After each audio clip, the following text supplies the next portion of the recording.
This video for your very helpful information. Please like and subscribe and then share your friends and let's start the video. कृषि भारतीय अर्थव्यवस्था की धुरी है। देश की कुल श्रम शक्ति का आधे से अधिक भाग कृषि एवं इससे संबंधित उद्योग और धंधों से अपनी आजीविका कमाता है। ब्रिटिश काल में भारतीय कृषक अंग्रेजों एवं जमींदारों के जुल्म से परेशान एवं बेहाल थे। स्वतंत्रता के बाद उनकी स्थिति में काफ़ी सुधार हुआ, किंतु जिस तरह कृषकों के शहरों की ओर पलायन एवं उनकी आत्महत्या की खबरें सुनने को मिलती है, उससे यह स्पष्ट होता है कि उनकी स्थिति में आज भी अपेक्षित सुधार नहीं हो सकता है। स्थिति इतनी विकट हो चुकी है कि कृषक अपने बच्चों को आज कृषक नहीं बनाना चाहता। भारतीय कृषक अत्यंत कठोर जीवन जीते हैं। अधिकतर भारतीय कृषक निरंतर घटते भूक्षेत्र के कारण गरीबी रेखा से नीचे जीवन यापन कर रहे हैं। दिन रात खेतों में परिश्रम करने के बाद भी उन्हें तन ढकने के लिए समुचित कपड़ा नसीब नहीं होता। जाड़ा हो या गर्मी, धूप हो या बरसात, उन्हें दिन रात बस खेतों में ही परिश्रम करना पड़ता है।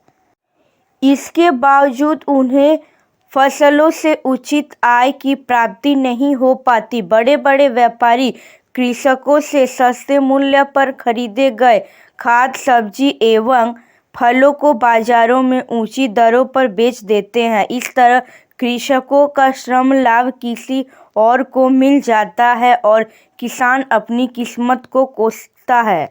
किसान की ऐसी दयनीय स्थिति का एक कारण यह भी है कि भारतीय कृषि मानसून पर निर्भर है और मानसून की अनिश्चितता के कारण प्रायः कृषकों को कई प्रकार की कठिनाइयों का सामना करना पड़ता है। समय पर सिंचाई नहीं होने के कारण भी उन्हें आसान रूप फसल की प्राप्ति नहीं हो पाती। ऊपर से आवश्यक उपयोगी वस्तुओं की कीमतों में वृद्धि के कारण कृषकों की स्थिति और भी दयनीय हो गई है तथा उनके सामने दो वक्त की रोटी की समस्या खड़ी हो गई है। कृषि में श्रमिकों की आवश्यकता साल भर नहीं होती, इसलिए साल के लगभग 3-4 महीने कृषकों को खाली बैठना पड़ता है। इस कारण भी कृषकों के गांव से शहर की ओर पलायन में वृद्धि हुई है।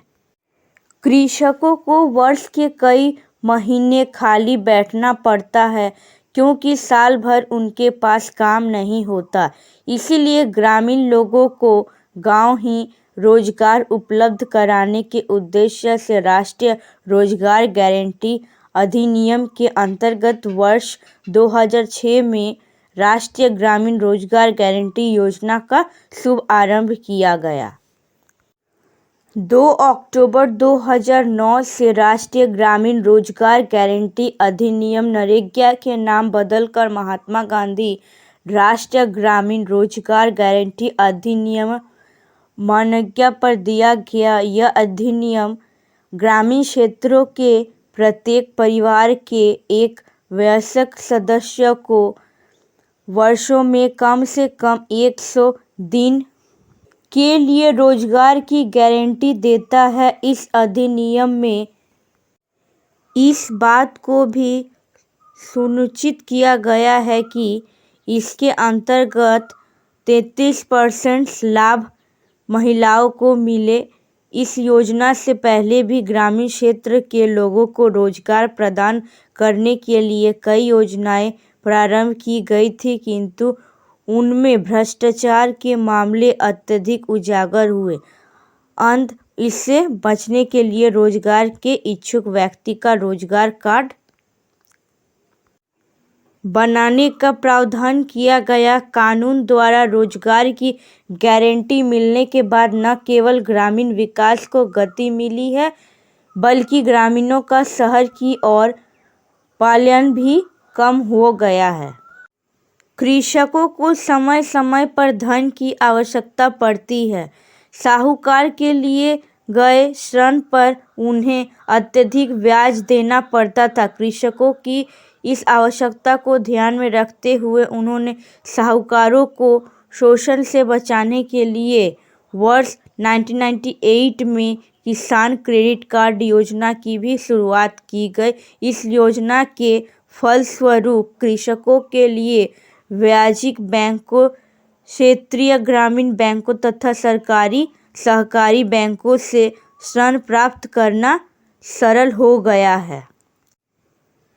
कृषि भारतीय अर्थव्यवस्था की रीढ़ है, इसीलिए अर्थव्यवस्था में सुधार एवं देश की प्रगति के लिए किसानों की प्रगति आवश्यक है। केंद्र एवं राज्य सरकार द्वारा प्रारंभ की गई विभिन्न प्रकार की योजनाएं एवं नई कृषि नीति के फलस्वरूप कृषकों की स्थिति में सुधार हुआ है, किंतु अभी तक इसमें संतोषजनक सफलता प्राप्त नहीं हो सकती है। आशा है विभिन्न प्रकार के सरकारी प्रयासों एवं योजनाओं के कारण आने वाले वर्षों में कृषक समृद्ध होकर भारतीय अर्थव्यवस्था को सही अर्थों में प्रगति की राह पर अग्रसर कर सकेंगे।